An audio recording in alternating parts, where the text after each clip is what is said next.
Ano pala guys, yung ating crayfish. Ayun, yung malaki. Umo-overstock na malaki talaga.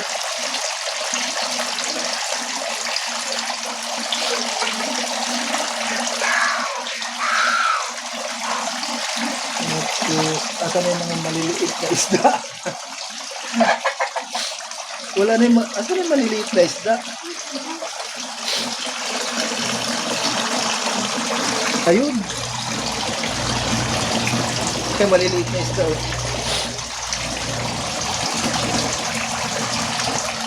Kagakain ng kiti-kiti.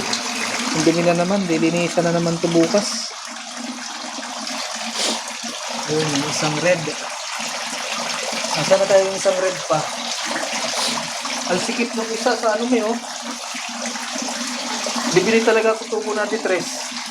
Ito oh, ang sikip. Hindi na siya magkasya oh. Ayun oh. Oh. Yung isang malaki. Ayun yung lalaki. Hindi na magkasya.